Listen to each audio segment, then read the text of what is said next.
So we're going to get started. There's a bunch of people, but I do have a lot of material on my cover.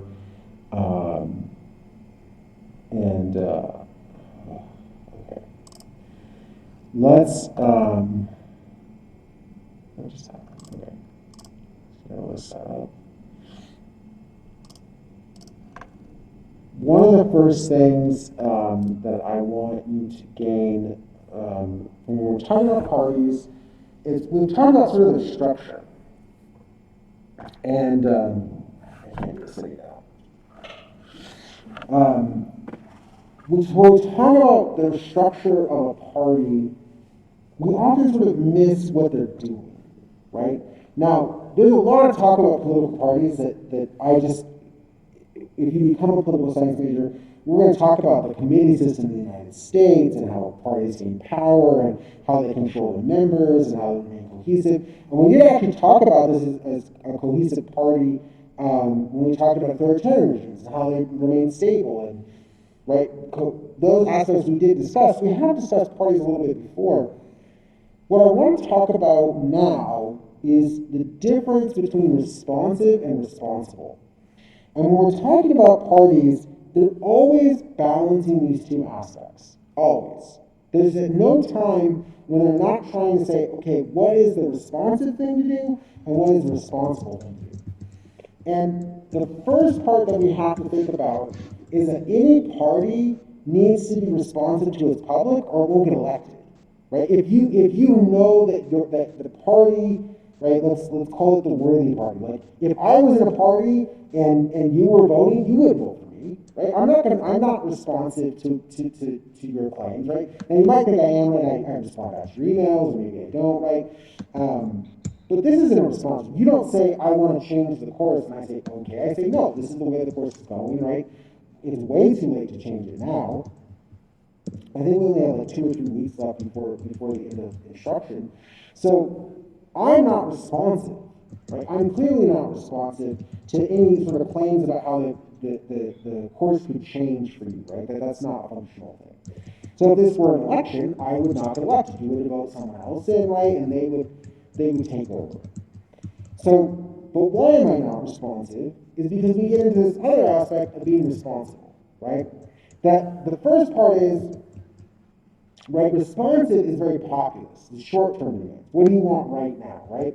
And it doesn't have to be effective policy, right? A lot of times when we look at very populist policies on the left and right side, right? We talk about tax cuts on the right, not always effective at growing the economy. Right? The trickle-down economics didn't work. There is no evidence to suggest that trickle-down economics, or what we call supply-side economics, that cutting the taxes on the wealthy means they're more productive. No, they're the same amount of productive. Most of them are working in a situation where they're as productive as they are going to be, but they're not going to go and work 90-hour weeks because we have a tax rate. That's just not realistic, right? That at some point there's a diminishing return. On the same sense, right on the left, right, when we see some very socialist policies, right, when you have too much government support, that's sort of grief, right? So many people work for the government, and their jobs did so little, right, that they sort of ran into a debt crisis because they had so many people relying on government funds, and they couldn't really afford that. So populist goals can be left and right. They're not always effective, right? Too far left, too far right, unreasonable policy. It might be very popular, it might get you elected, but it doesn't work as well, right? So on the other end is responsible parties. And responsible parties, Schatzheimer has a book called 77 People. He talks about responsible parties. Duverger talks about responsible parties. This talks about responsible parties. Responsible parties, they look at the issues that the voters are facing. And sometimes we call these trustees, where they say, I see problems that you're facing, and I know how to fix those problems. And because I know how to fix the problems that you're facing, I'm going to pass a policy that you don't actually think you want, that you don't like, right? One of the things we saw in 2010 in the Affordable Care Act is a lot of people are like, I don't want an individual mandate. I don't want, to pay extra taxes. No one should be allowed to tell me I have to buy health insurance. But what we've seen is now that it's 11 years old, right, that it's become part of society. The same thing with Social Security. People fought against Social Security, but it's been around so long that now it's highly supported. Now, there were political costs, right? And political costs, when you get elected, you have a certain amount of momentum, right? And so Obama was elected in 2008, and it takes 2 years, even with that momentum, to get the Affordable Care Act through. The infrastructure bill is going to cost the Democrats a lot of momentum. They want this big infrastructure bill. But if they pass it and they try to do something else, right, the public's going to say, no, you already did a bunch of stuff. You need to stop doing things. You need to slow down, right? And so every time that you take a responsible behavior, it incurs political costs. And if you incur too many political costs, you're going to get voted out. So it's always this balance, right? Democrats want to stay in office, but so they want to be responsive to the public. But they also want good policy, right? All elected officials want some good policy. There's a reason, right? It's not as financially beneficial to be in office in most democracies that you just want to be in office. You want good policy. And so these are long-term goals, right? And they include what are called domestic and international constraints. And we'll talk about this two-level game in a second. But many states have to say, okay, what is best for our domestic population? And some of them will say, well, it would be best if our people could know that when investors came in, they couldn't just pull their money out. So we want to pass a law that says when you invest in countries in Guatemala, Costa Rica, right, South Korea, any of these smaller states, not the big powerful states, right, but these smaller states, that once you've invested money, that you can't pull it out without 2 weeks' notice. Right? That you need to say, oh, I've invested $10 million and I can't call that due until a certain period of time, or it has to be in for a year. Well, the institutions of the world government or the international institutions, hold on.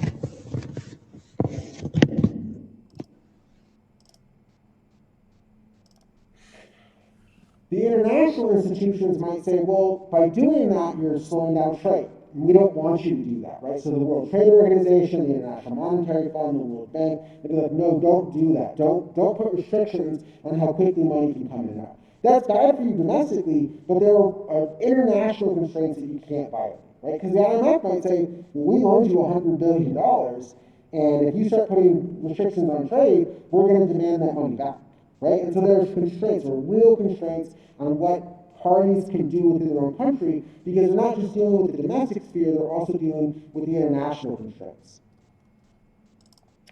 So let's talk about sort of this historical development when it comes to parties.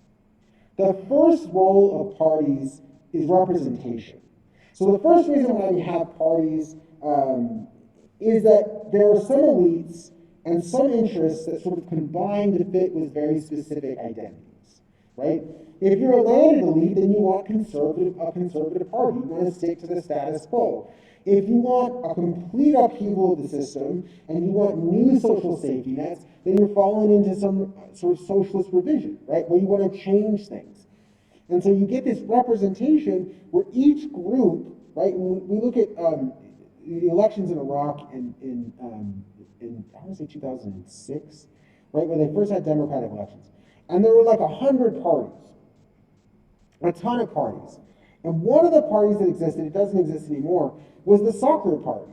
They were like, we want to be able to play soccer outside. And they got a lot of votes, considering, like, relatively, they got a lot of votes, right? But they're like, our identity is we like soccer. And a lot of people are like, yep, I like soccer too. That represents my identity and my interests. Now, eventually you have to get more policy-driven, and the Muslim Brotherhood plays a role, and other parties play a role. But in that election, right, you didn't have formalized parties. All you had was elites and their interests and different identities coming together, right? You had the Kurdish National Party. You had all these parties that were forming around specific identities. And over time, they get more clarified and sort of formed to fit into very, very known party systems. But at first, it's just, I'm a farmer. I want a farming party. Or, you know, I'm a businessman. I want some sort of pro-trade party, right? And they fit with those, and then as they compete and gain power, they sort of mold to the interests and the identities of the people that exist, right? So parties really just start with, we're a group of people, we have some way that we like society, and we're going to work on that and engage in government to keep that part or to change that part of society that we like, right? And so you get a lot of parties that way at first, and so they get filtered out of which are more popular and which are successful. Right? If you're the Bitcoin shouldn't be in our economy because it damages it, right? You're a small percent of the population, right? But if you have a lot of power, that might become some sort of new party. Or new party platform is the control of cryptocurrency, right? It's a new issue with a new identity, and the individuals involved are very different, right? You have some very wealthy individuals. You also have some criminal elements because it's untraceable exchange, right? So representation becomes the first part of parties. The next party role is democratic norms. So what the other part that we see that we've talked about is in a two-party system, you have the incumbents and you have the loyal opposition. So this starts creating inclusiveness because they're competing over elections. So if you have to compete over elections and you say, okay, whoever gets the most votes wins the office, I'm going to start looking for people who aren't included in the two parties. Right? Democrats did this very successfully, and Republicans have not been great about this in the past. We'll see. Republicans actually gained in communities of color in 2016. We don't really know exactly in 2020. In the last election, Republicans did better than in 2016 with minorities. So we don't really know, like, we're still sort of getting the details out of that, so I don't exactly know why that happened. But one of the things that happened before 2020, and say between 1965 and today, is that Democrats started reaching out to minorities, right? They started saying, we're not as competitive among whites in certain districts, but our policies are very pro-minority, right? There are a lot of policies in the Democratic Party. You have that Reformation, you show that great transformation where the Democrats become liberals and the Republicans become conservatives. But by 1970, the Democratic Party, it really starts to align with the party with minorities. So much so that we talk about what is called electoral capture, right? If you're black in 1983, there's no way you're going to vote for Reagan and the Republicans. Right, he's calling black women queens of the ghetto, right? Welfare queens of the ghetto, and they drive Cadillacs and eat lobster every day. And he's clearly making some very racist statements by today's standards. I don't really know, right? We always talk about history, but right, clearly very racist standards from what he's saying. And these are things he's saying in public, right? These are public comments, right, that he's making. So if you're a black female in the 1980s, there's no way you're going to go with the Republican Party. Their leader is calling you a welfare queen, right? So of course you're going to go with the Democratic Party. And so that inclusiveness, right, the Democrats start pulling in a lot of minorities, right? They start pulling in women, right? If you're a feminist, of course you're going to align with the Democratic Party. It's the only party in the last 30 years that really fits with your alignments, or pro-choice, or working issues, right? Providing good care for women, allowing women to be protected against discrimination, right? The Democratic Party really has aligned with that. And they did that not because, right, it was this good thing that they needed to do, but because they were losing to Republicans, and then inclusiveness came as a way to be competitive, right? The same thing happens, right, between 1970 and today in rural areas, right? Why are Republicans doing so well in rural areas? Because they talk about the farmer, they talk about the lower class, right? They talk about taking people who don't like the way the country is going and pulling them in, right? And have very effectively pulled those groups in. So much so that if you're a rural white person or an urban black person, we can put you very reliably in the party you're going to vote for. Just with those two characteristics, because that inclusiveness and that political equality that everyone votes matters, it starts building up these democratic norms, not because the parties care about the democratic norms, but because they're trying to win the election. And when you have multiple parties, that just means more groups can fit into different parties, right? Everyone fits into a certain party, right? In the UK, the Scottish National Party only exists because Scots want a party that says we don't want to be part of the UK. Right? In Iraq, the Kurds have their own, often formalized their own political party because they're not represented by the Sunni and Shiites in Iraq, right? The Kurds are their separate unit, right? The history of the Kurds is something that we really won't get into because they don't have their own state.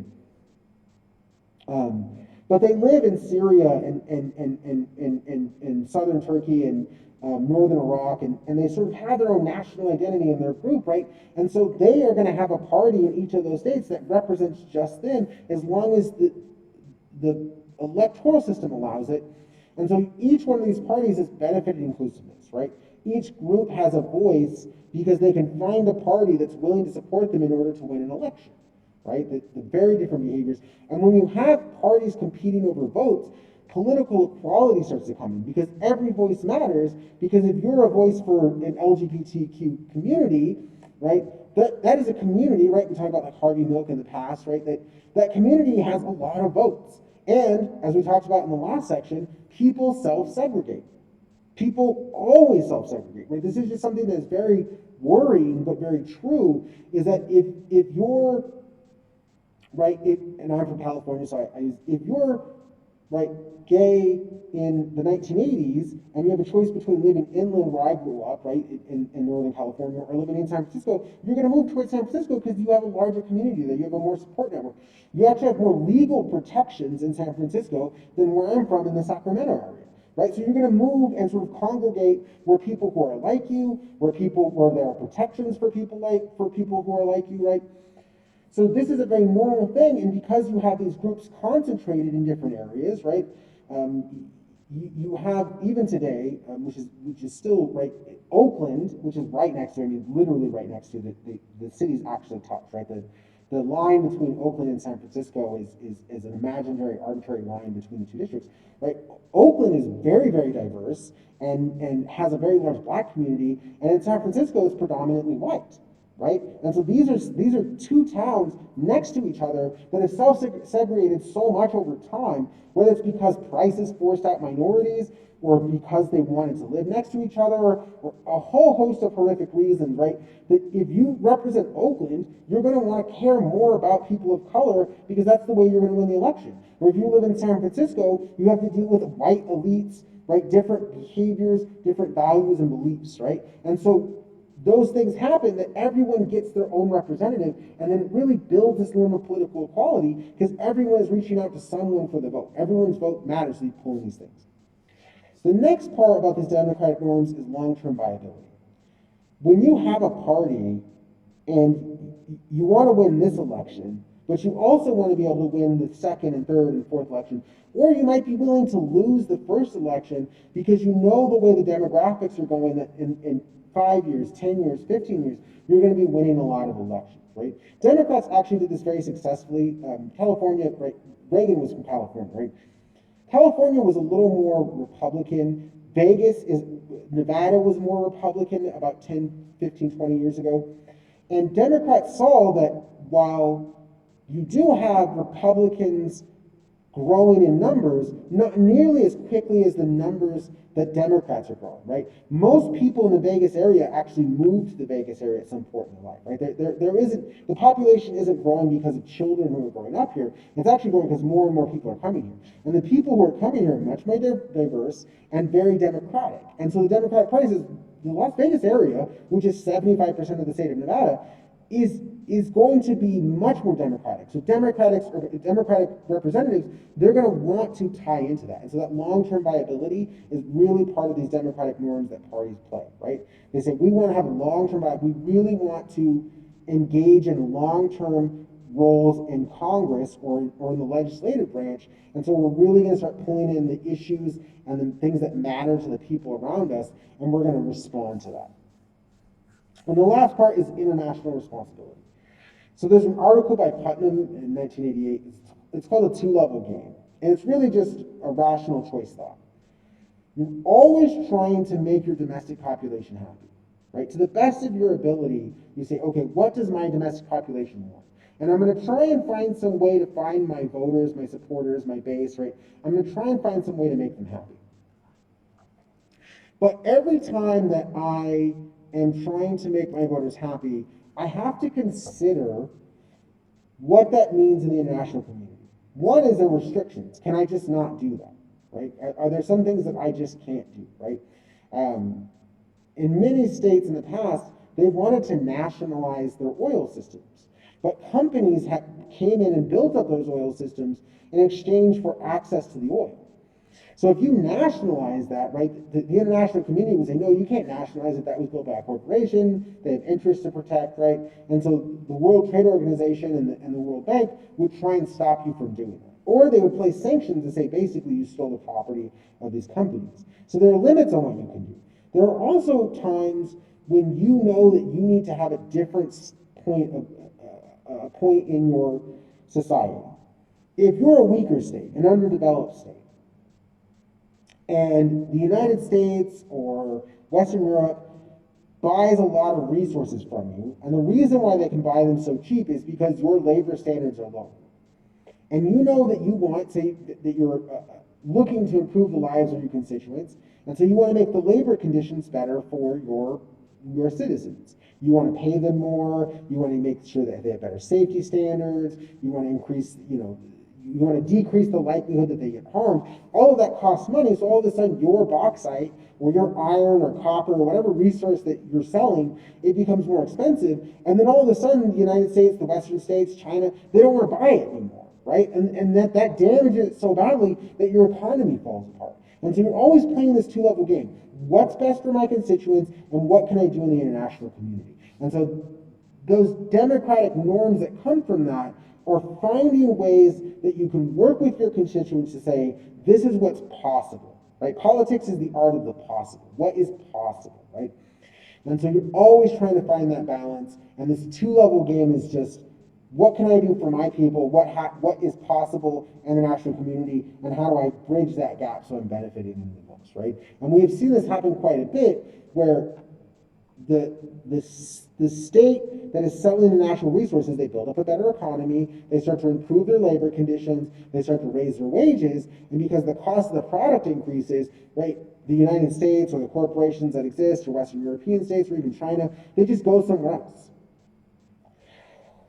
Right? Why is there so much textiles in Malaysia? It's because South Korean textiles are too expensive now.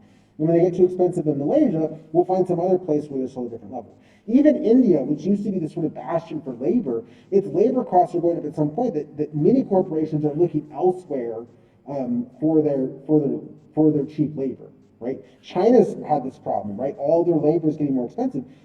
They lifted probably 500 million people out of poverty, which is this fantastic thing to happen, right? China has really raised a lot of their people out of poverty. But that has changed, right? That there's now 2 billion people who used to be in this cheap labor force who aren't, right? Between India and China and the rest of the world. It's great for those people, but then it changes the exchange rate, it changes the costs, right? And China has done this by cheapening their currency, right? Making it easier for people to buy things in China by making their currency less valuable, and currency manipulation and all these things. But that's part of that two-level game. We want to make our citizens have better lives, because then they'll support us more, whether it's in votes or not votes, or just not becoming part of the revolution or the rebellion. But also, right, how do we engage with that internationally? So let's take a step back historically real quick. When we first see parties coming up, you have restricted suffrage. Not a lot of people can vote. So what you actually have is inter-elite competition. You just have the elites working together. You have the landed elites, the petty bourgeoisie, the sort of new merchants, right? And then you have these sort of revolutionary elites, and they're sort of coming together to try and compete for interests, for access to resources. And you see a clear overlap between social groups and political class, right? If you're landed, then you're conservative. If you're part of the merchant class, then you're a socialist. You want to change, socialist in the sense that you want to change behavior. You're revolutionary. You're like, we need to trade more. We need to have more access to maneuverable labor, right? One of the first fights that we see among parties is the landed elites form a conservative party, and they say, we don't want labor to move from state to state, right? The European Union, one of the biggest things that the European Union does is, if you're in Germany, you can go and work in France. You don't have to get a visa, you don't have to do anything. Labor moves very freely in the European Union. Well, if you're a landowner, you don't want your workers to be able to just leave, because that means you're going to have to pay more to maintain workers. So you're going to be against the movement of labor. If you're a merchant owner, you want everything in motion. You want labor in motion. You want goods in motion, because that means more trade. That means more prices. That means more margin that you can get off the products that you're selling or buying or whatever you're doing, right? The middlemen and the merchants, they want everything in motion, and the landed elites want everything to stay still. That's the first fight. And so conservatives and landed elites overlap in class and social group. right? You see that overlap, right? And also nationalists, especially ethnic nationalists, they don't want things moving around as much, right? One of the things about Brexit that happened quite a few years ago now, but the UK clearly had some nationalist, elitist, sort of white nationalists, right? That not in like white supremacy, but this idea that all of these people from Eastern Europe were coming in and sort of ruining their country. And so Brexit was a response to say, we don't want these people coming and working here. But the reason they were coming work there because they could work for cheaper, right? We see the same thing in the Southwest in the United States, right? That of course we want all of this cheap labor from Latin America and Mexico and El Salvador. We want them to come in as migrants, right? One of the reasons why immigration is higher right now is because we actually need like 3 million migrants. Because I'm from an agricultural part of California. We need millions in the United States right now, between now and July. We need millions of immigrants to come in and pull up all the crops so that we can have food to eat, right? I think strawberries is next. I could be wrong, right? There's a season for everything. But basically, we need them to come in and pull those crops. But the other part is they're going to start living there. They don't look like us. They don't have the same values as us, right? And obviously, this is not how I feel. But we need them to come in, but then we're like, we don't want you here. Well, you can't have both, right? You can't say we need migrant workers to come in, but also we don't want you here. And this creates this sort of tension between the elites at first, right? The landed elites don't want people there because they want to suppress labor wages, right? And the merchants want mobility, but then also there's this ethnic component, right? That's why you see farmers or rural conservatives in many countries say, oh, we have to stop immigration. Well, you also have farmers in the Midwest that saying, I need immigrants. I need immigrants because they will work for less. They don't have the same rules, so I don't have to pay them minimum wage, right? I need them to come in and pull the crops out of the ground, right? And so you have these weird things in the Midwest where they're like, no, yes, I'm a conservative, but we need migrant workers, right? And so it hits this sort of weird overlap where you have ethnicity and identity sort of fighting with the issues of the party and the elites. So you have parties sort of fitting their own role, but you also have parties as an institution, like these institutions. And so the most obvious way we can describe an institution is the hierarchy. You have Republican voters. Republican voters vote in Republican representatives. Those representatives answer to a chair or a president, right? Depending on where they're at. Right now, because we have a Democratic president, Republican representatives answer to whoever's in charge of their body, right? Mitch McConnell has a lot of power. McCarthy in the House, right? They have a lot of power. Sometimes the institutions allow the leadership of the parties to have real power. And so the most obvious example is the American committee system. If you want to have any say in the governance of the House or the Senate, you need to get nominated by either Mitch McConnell or McCarthy to be on those committees. So those are the leaders of the party. If you don't make the leaders of the party, you can't be on the Veterans Affairs Committee. You can't be on the Armed Services Committee because those are the people who decide what committees you're on. And so there's a clear hierarchy in who makes decisions, and it becomes this institutional process. If you want to be in a certain position, you have to get along, right? And historically, both parties have done this, but Republicans have had a clear what we call rank and file, right? That you could say, I need us all to coalesce on this issue. And we're seeing it today, right? Manchin is making a clear example. The Democrats don't coalesce as well, right? Manchin knows that the Democrats would get more passed if he went along. But he's also saying, no, I don't agree with this. We're not going to press this through. And I'm not attacking Manchin. I'm just making this point, right? That there is a hierarchy, right? Manchin knows that he might get kicked off certain committees if he doesn't continue to support the party, but he's also willing to stand up for his beliefs, and you're always caught in that middle. When you have a hierarchy institution, you're always caught in the middle. What are the beliefs you stand for, and how much are you willing to bend them to meet with the institution of the party to say, I'll follow the rules so that I can be in the positions that I want to be. And then they interact with other institutions. And this becomes one of those big problems that we'll talk about in a second. Is if you have a legislative branch and it's organized into factions, and there are only sides on issues, right? There's only the left and the right side, and there's nothing in the middle, right? Then the way the legislative branch behaves starts to become very different, right? In the past, right, we would have people working together and finding some sort of collaborative solution that was moderate and sort of centrist. And now it's, I'm in power, so I'm going to make rules this way. And when you're in power, you can reverse them or you can make new rules. But we're going to roll each other. A roll is when the majority of the people on one side don't want it, and the people in power do it anyways, right?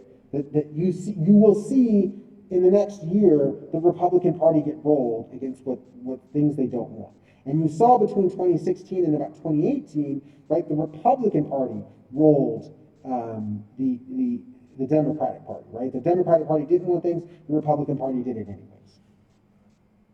Okay. And then bureaucracy.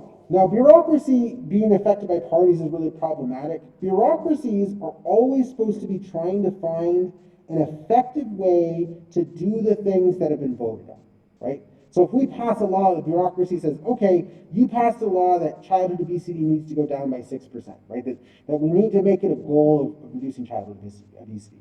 How do we actually do that? And they involve scientists and people to solve those problems, right? We're seeing this right now. Dr. Fauci and other people who, Dr. Birx, right? They are not political people, right? They're not involved in politics. They're involved with solving the problem of the pandemic. That's supposed to be their job, right? But what we have seen is the roles get politicized, right? And this becomes this problem. The reason why we don't want it politicized is because scientists need to be able to have an objective approach. If it gets politicized, they might be trying to give answers to the people that those people want, but don't actually match reality, right? And so that's how you get these different answers, and they don't all fit, right? Are these bureaucrats giving the answer that the politicians want and the parties want, or are they giving effective answers to what we're dealing with? And I'm not going to speak to like this, right? But we have seen in the past, right? One of the most obvious examples is dairy. The number of servings of dairy you're supposed to have in a day, by any doctor's stance, is too high, right? 6 to 8 servings of dairy every single day would be very unhealthy for you. But that's what our actual nutrition guide says, right? And obviously I'm biased, I'm a vegan, all of those other things, right? But we know for a fact, right, that the dairy industry was heavily involved in the design of that, right? And also that's why we have so many grains, right? Our nutritional guides have a lot of grains and dairy in them because the grain and dairy industries really worked with the parties that existed to involve themselves in the bureaucracy of defining what a healthy diet was, right? And so you have these politicized goals, these politicized means that are very problematic. You don't want that happening to a bureaucracy. The bureaucracy is supposed to be about finding good, effective solutions. But one of the things about our bureaucracy that sort of balances out is what's called a principal agent problem. So the parties in the legislative branch say, we want this. And then the bureaucracy, the bureaucrats say, I'm the only one who knows how to do this job, so I'm going to bend what you're saying a little bit to fit with good policy, to fit with the things that are supported by my expertise. And so that happens a lot in bureaucracy, which we don't actually spend a lot of time talking about because it's bureaucracy is its own course that bureaucracy and bureaucratic institutions have its own course that can be taught in a separate situation. All right. So then we get to this really tough question. Can you be too responsive to be responsible, right? Are the masses, right? And we're not talking about any minority group, we're not talking about, but every time a new group gets the vote, right? If we talk about in the 1860s, right, when black men get the vote, right, there was this argument that they didn't know what they were doing, right? And so Jim Crow pops up in the South. At the beginning of the 20th century, women get the right to vote. In many, many states, right, the early 20th century, between 1911 and 1930, you have all of these states finally break from this very sexist rule, and women start becoming enfranchised. And one of the first concerns that come about is that they are going to be irresponsible, right, that they're going to pass laws that are inappropriate. And it's not a coincidence that women get the right to vote and prohibition occurs in the same period. Right? Women have always had a stronger anti-drinking stance in the United States. And it turned out to be a bad idea, but that's not really the point. The point is, their concern is that they're going to go after these irresponsible behaviors. Every time a new group gets the right to vote, there's always this fear that they're going to be irresponsible. The problem with it being newly enfranchised being irresponsible is that it's not, it assumes that the first group was responsible. When we know that's not true. The first group of elites, the first voters were the white males in most societies, they were irresponsible in their voting. Right? Tax rates were bad and economic systems didn't function fantastically well. Right? The United States economic system functioned very, very poorly until the 20th century. Right? It's only in the 20th century we start building these very strong economic systems that really advance us into the superpower status, right? Until we become the lone superpower in the world for a while. And that's also caused by wars and things like that, right? So why are they not responsible? It is not that they say, oh, I just want to be irresponsible, right? Most people don't say, I have money in the account and I have bills to pay tomorrow. I'm going to spend all the money in my account. No, that's not really people, right? That's not really how people act. Some, but not all, right? That most people say, well, I have bills to pay, I'm going to pay them, and when I have left, right? Humans, right, are typically responsible. They have some irresponsibility. So why are we so concerned? It's because they don't understand the economic systems. Most people just do not understand economic systems. And how could they? Economic systems are so convoluted and has so many weird things happening that it's confusing, right? The fact that a cryptocurrency is worth like Bitcoin's like $60,000 today, right? It used to be free to mine Bitcoin, right? And then it's just right, and it can't stay at that rate, right? Eventually it has to come down because there's no reason for it to have that value, right? Why did GameStop stock go up? It just went up because people wanted it to, right? There are all of these underlying systems that people just don't get.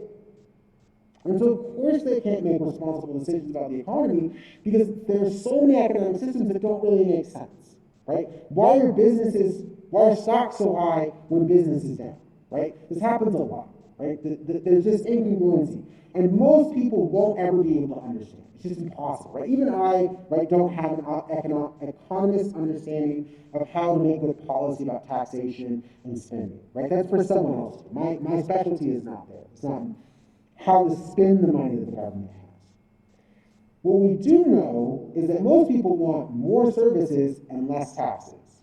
And this becomes the real sort of center of the issue, right? Is that I want to pay 40 cents in taxes, but I want $1 worth of service, right? This old trope, right? That I don't want to pay for a lot of taxes, but I want you to provide me with all this. Well, that's not possible, right? Services cost money. If you want more services, we need more taxes. If you want less services, then there can be less taxes, but what you're asking for is a contradiction. And so then it creates this question about vanguards. And vanguards become very problematic, right? Trotsky and Lenin and Stalin's communist arguments talked about the vanguard sort of make better decisions for society and help them go from capitalism to communism. Vanguards have always had this weird role where they can really abuse the system. A vanguard can really abuse the system, but typically when we talk about a vanguard in an academic sense, is someone who knows how to make sound decisions. They know how to make sound decisions. That doesn't mean they will, right? Sort of the better angels of our nature, right? Right? Are we really capable of making good decisions, right? Will they make decisions? We would have to do a lot more research. We'd have to talk about what is a good decision, all of that. But do they know what decision would best serve the interests of the population? Yes, right? There is someone there, right? And we know this because in the 20th century, we had this really big debate between a person named Hayek and another person named Keynes, right? And Hayek and Keynes, they were brilliant economists. And Hayek said, when things get tough, you tighten your belt. And austerity just means belt tightening, right? And so when we're talking about austerity, he said, when things get bad, government should tighten up too, right? If the economy is going forward, the government should tighten up, and we should also tighten together, cut spending, and sort of just hold out until the economy gets better. And Keynes said, no, what should happen is when the economy goes down, the government should start engaging in what's called deficit spending, which means they spend more than they take in, right? They're raising the debt, right? Which we've heard about a lot lately, right? Because it's happened quite a bit, right? Our debt continues to go up because we're always deficit spending. We are spending more money, our government is spending more money than it is taking in, that's deficit spending.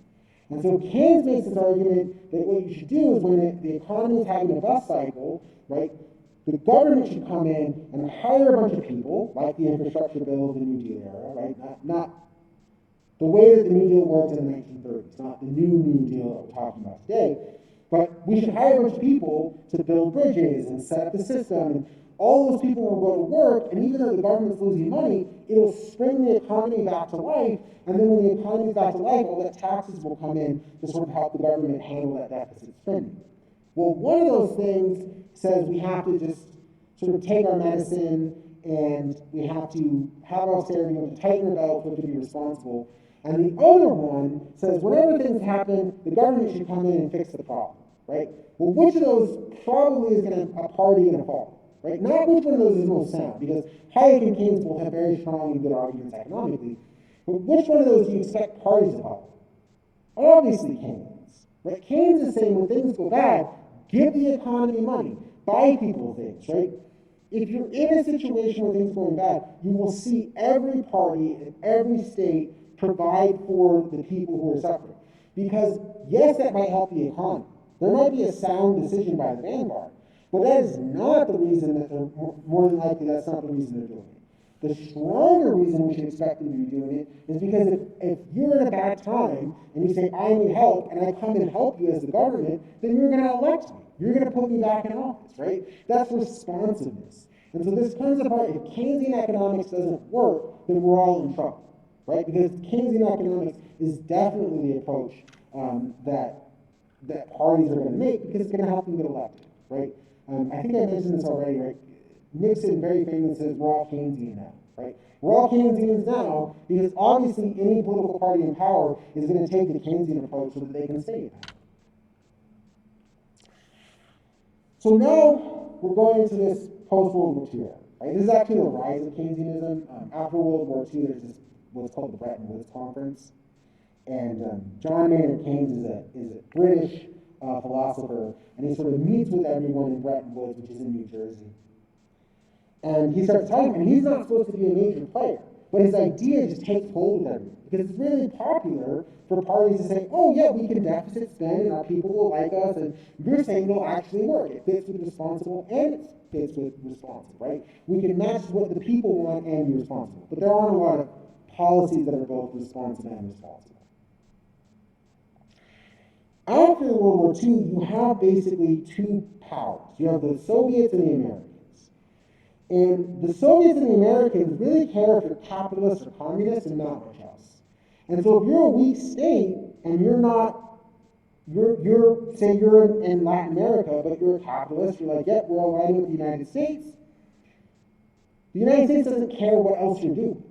So it really gives a lot of these parties and a lot of these states just freedom to start behaving the way that they want.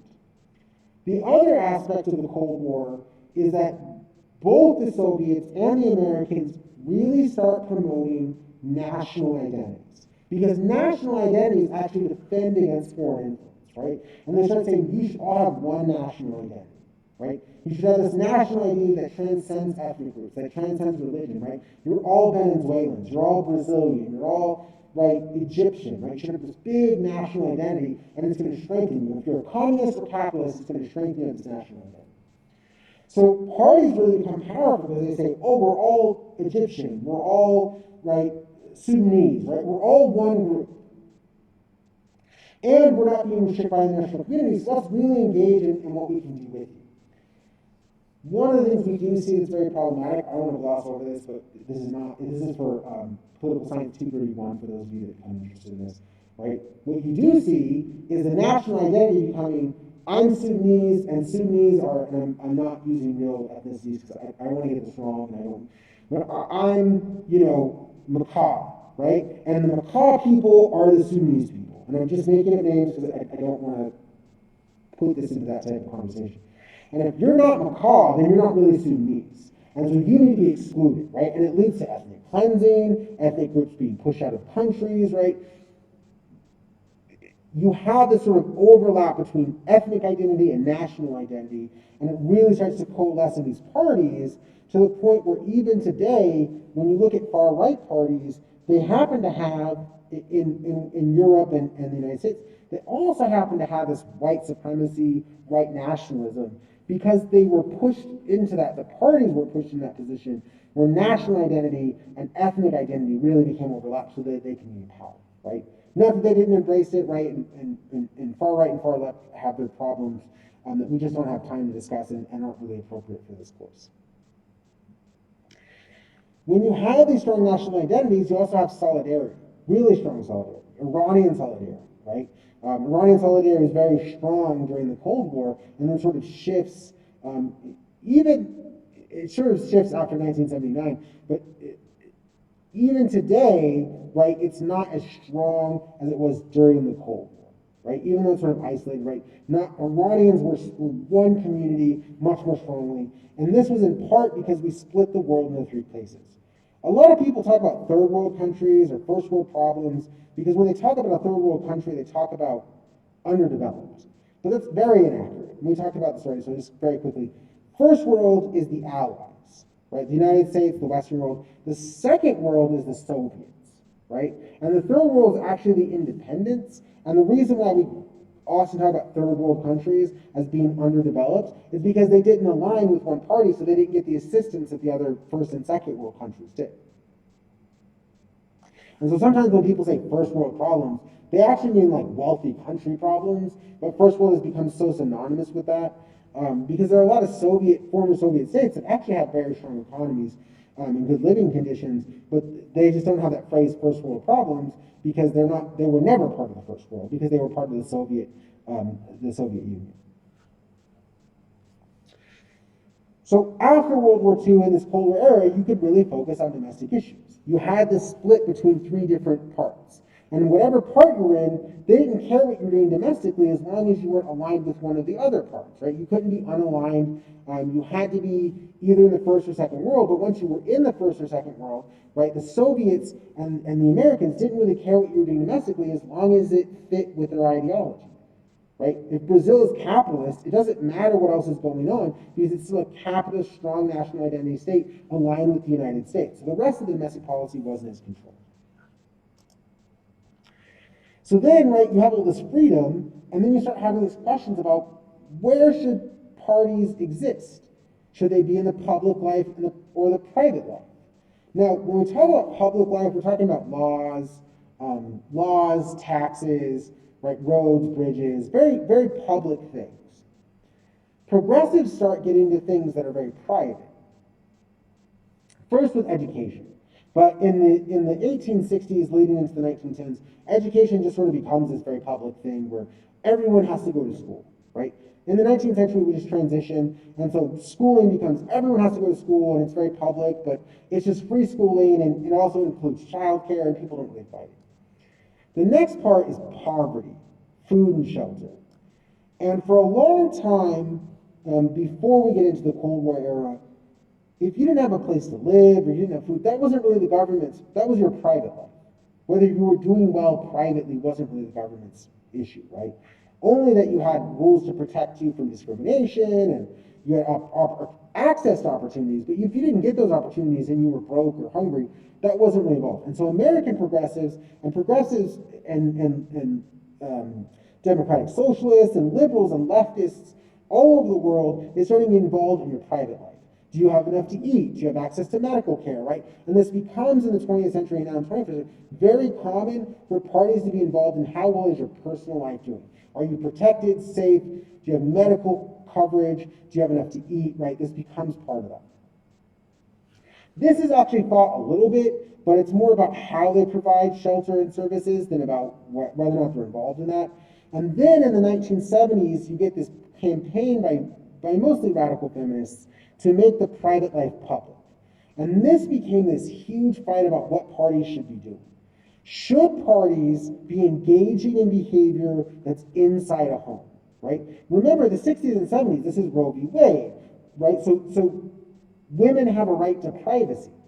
But when we have Roe v. Wade and other cases say women have the right to privacy, women are also saying things are happening to me in my home, right? Marital rape, there was no such thing as marital rape, right? If you were married, a female was married to a male, in the 1960s and 1970s, that male had a right to use that female because she was property, right? Treated as property, right? So there could be no rape in that condition because she had no rights. And so feminists start saying we need to involve government and parties in private life because these things are happening to us, and until we make the private life public, we won't have any change. And you do. Radical feminism, as much as it's critiqued today, plays this huge role throughout the world of making the private life public and getting governments to say you can't do this to your spouse. You can't beat your spouse. You can't rape your spouse. Having sex with your spouse without her consent is a crime, right? And so these are all new things that are happening, but it creates this really problematic situation for parties because one party is saying we should be involved in the private life. This is Democrats for the 1970s, the Equal Rights Amendment movement, right? Treating women to have their own credit cards, their own jobs, being able to own property, all of these major shifts throughout the world in the late 20th century. But then on the other end, right, you have I should be able to tell you how to live your life.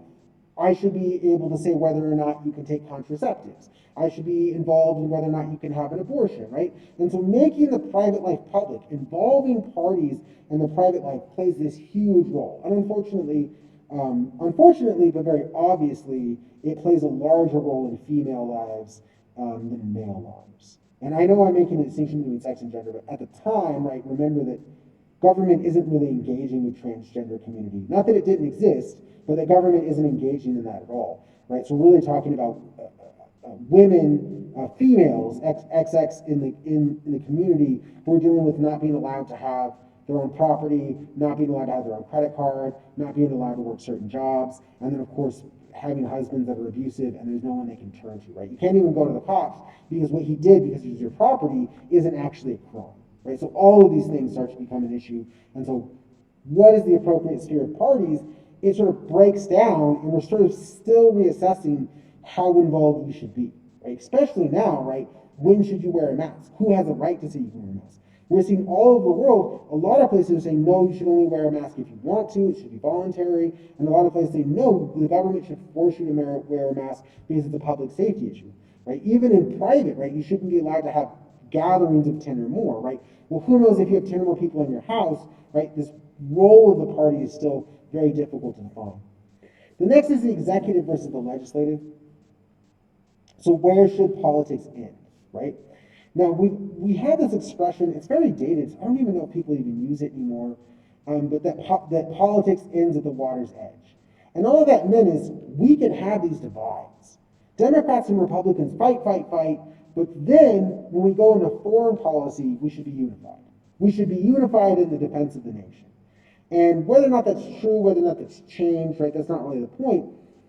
That the executive branch deals more with foreign policy. It also does domestic policy, right? But remember, legislative branches pass domestic laws. The executive branch enforces those laws and deals with foreign policy. So the executive is dealing with more foreign policy. Does that mean that the executive should be less partisan, should be less involved in the parties, right? Should the president say, yes, I was elected as part of one party, right? Whether it's Boris Johnson in the UK, right? Biden in the US, right? Mubarak when he was the president of Egypt, right? Any of these cases, should they say, no, my party is just my party, I have what's called a universal mandate, right? If you're the leader of a state, do you have a universal mandate to all of the people? Or is this something where you should have an alliance with your base, right? You should be working with your base because that's the only way you're going to get reelected. But if you're the executive, your election is from the whole state. Everyone in the state engaged in that, right? And so when an entire country votes, it gives you a universal mandate. I won, I have the support of the people, and therefore I should do what the people need. And this creates a really big divide between executive versus legislative behavior when it connects to party. And in every party, the leader of the party is the president. Right? If an individual is president or prime minister, they are the leader of that party. So where is the divide between them being a party member and them being an executive? Right? And should there be a divide between those two things is a question that we have to address. And then the last part is politics and administration. So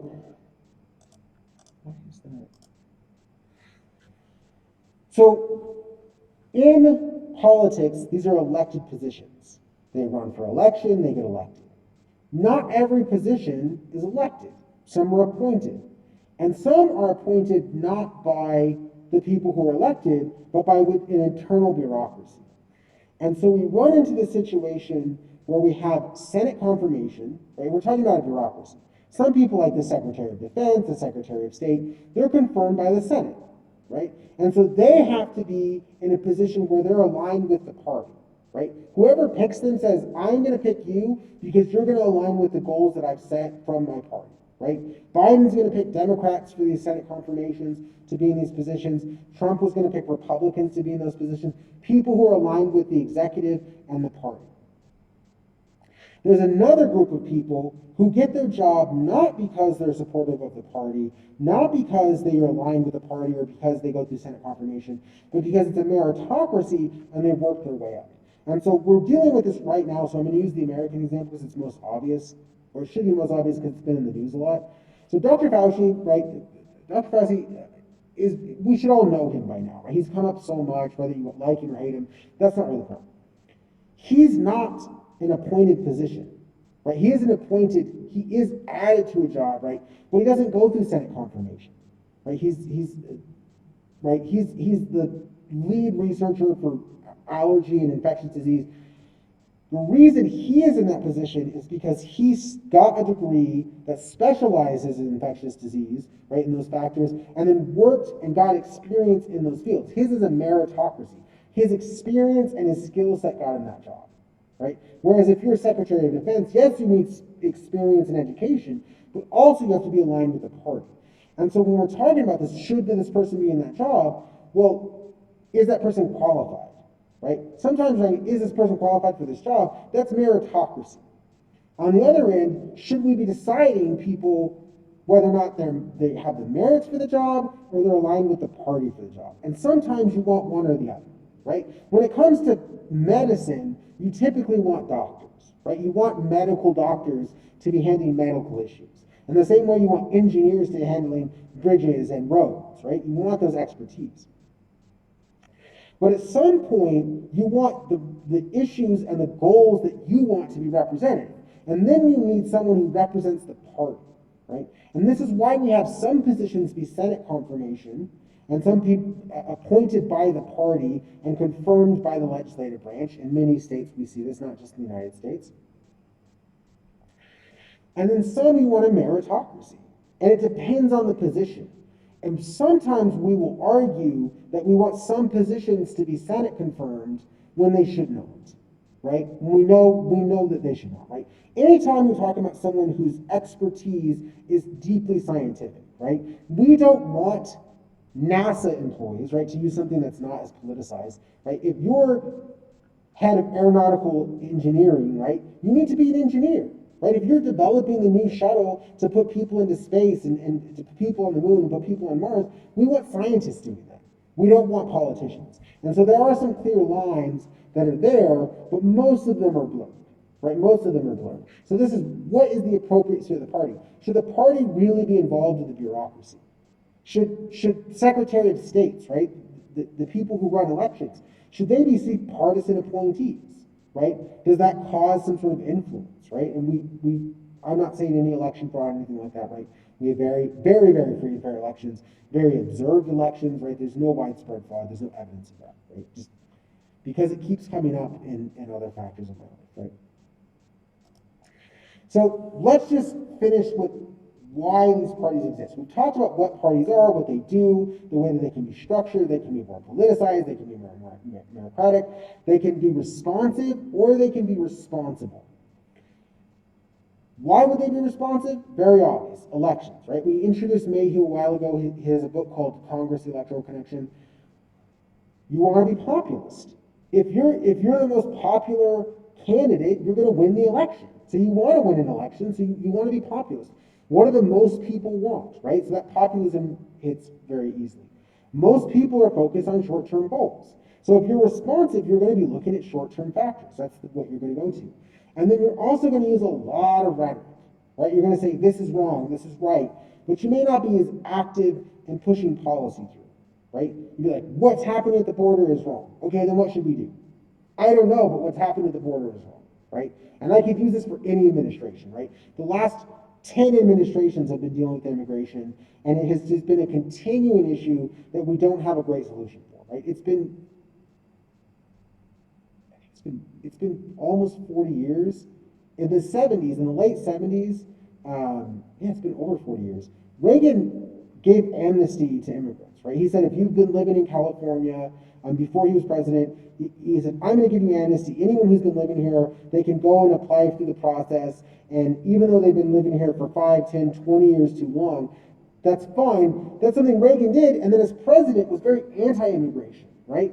And so the solutions that we have were very different based on what people wanted, right? But none of them were really like clear solutions. And behavior, political stances, and rhetoric, they shifted a lot because we want to get reelected. Once you get elected, or once you're trying to get elected, that becomes the primary goal.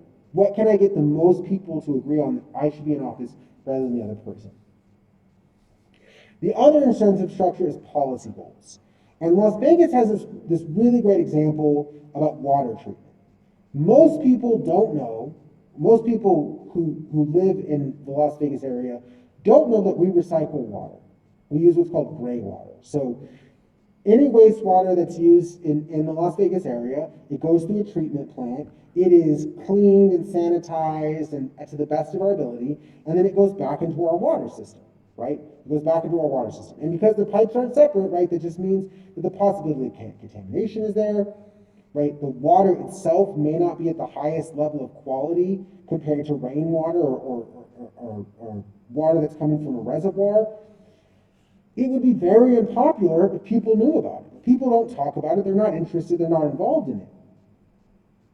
So why would a party support water treatment plants when they knew it was unpopular? Well, one of the things about policy goals that really matter is you can't survive without them, right? Without a water treatment plant, the people in Las Vegas wouldn't have water to drink, ability to shower, they wouldn't have water to use to live their lives, right? So water treatment is necessary. And this becomes one of those things that really starts to matter, right? That you have long-term goals. If you want to make sure that the people in Las Vegas and the population of Vegas continue to grow and thrive, then you need more access to water. And there's only so much water that you can get from other places. You need water treatment plants and water treatment facilities so that you can use and recycle water to keep people from dying, right? So long-term goals really start to matter because some of them are unavoidable. If you lived in New York City, you would be really concerned about bridges. And you wouldn't be a voter, but you would be a politician, right? The party really cares about maintaining those bridges, even though the public doesn't really care or pay attention to them. But any bridge goes bad or any bridge collapses, you're out of a job guaranteed, right? If you're an elected member of that area that handles that situation, right? If a bridge cannot collapse in New York, it would be a disaster. Those people would definitely lose their jobs. So they have to worry about bridge maintenance when the public doesn't really pay attention to that, right? And so some issues, right, obviously Nevadans don't care about bridge maintenance because we don't have bridges, right? We don't deal with that issue, right? But highway systems and water treatment, right? These long-term goals really matter.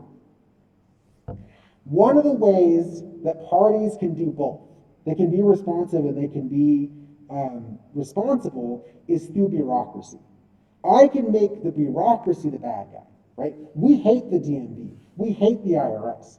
But they don't make the laws, they don't make the policies. They're told what to do, and then we allow them to the bureaucracy to be the bad guy, right? And I don't even know if the DMV is hated now. They've created a new system, but for the most part, right, historically, in the last 100 years, those have been hated systems, but they're not there, right? The people who work there are just normal people doing their jobs. It's just that the thing that they do is hated because the legislative branch has put them at the brunt, right? They're the ones who are taking the punishment.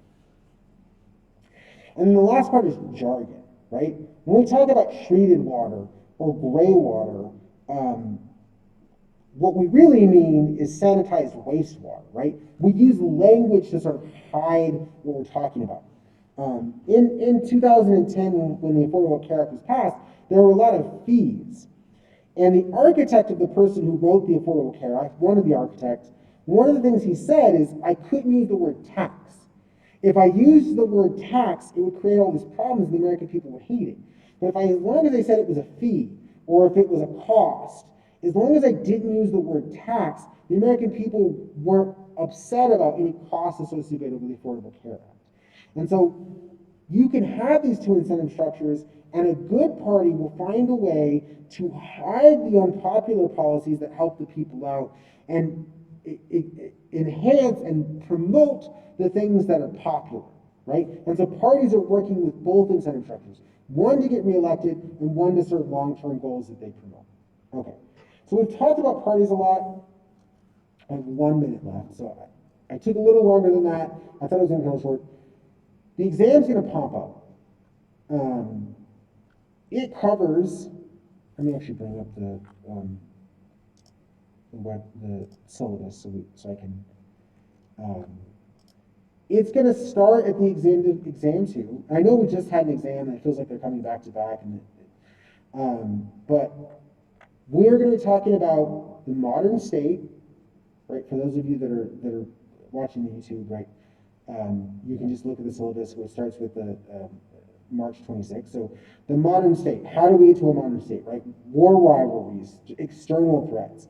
We're going to talk about, right, this idea of the nation state and economic development, right? How do you deal with extractive capacity, right? Extractive capacity being taxes and rents, right? If you don't know right now the difference between a tax and a rent, you need to go back and look at these things. And then electoral systems and political parties, right? Now, just to be clear, because I don't want to spend any more time and I want to get you out of here. When the exam pops up, it'll pop up later tonight, but you have a week to do it. Once we finish this section, we only have 2 weeks left. And so obviously the final exam just can't be on those 2 weeks. It's going to be a little cumulative, but we're going to have a longer review process.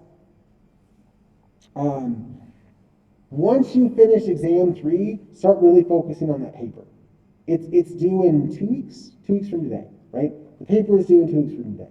So make sure you hit those marks, get everything done that you can. After exam 3, I'm going to send out emails to make sure that no one falls through the cracks, right? I know this year has been a really struggle. Definitely this year has been a struggle.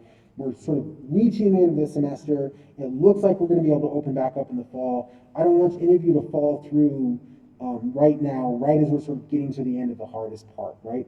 So email me if you have any questions. When you see the exam, it's going to be the same as exam 2. The only change is that all of the questions will be listed. I don't like, the one by one bothered me for some reason. I saw a couple of questions that people skipped, but they're like, oh, I just don't want to deal with that, so they just gave an answer. So all of the questions will be listed, right? So you can look at them and say, okay, which ones do I know, which ones do I don't know. You have unlimited time, 1 essay question, 1 essay extra credit. So it's out of 10 that you can get a possible 11. Make sure that you spend time on this and do this, and then there'll be a quiz that pops up, quiz 6, that won't pop up until like later in the week. Don't feel like you have to do the quiz. Do the exam. Do well in the exam, and then do the quiz. And I'll extend that deadline until Friday night for both, right? So make sure you're getting through this work. Once you get through exam 3 and quiz 6, there's only the paper and the final really left, right? So make sure you're getting to that point. And I hope to hear from you if you have any questions. And if you don't see the exam tonight, if you don't see the exam in the next few hours, then I really want to fix it, but for some reason it wouldn't let me just publish, and then if you don't see it, okay, so Christina has a question.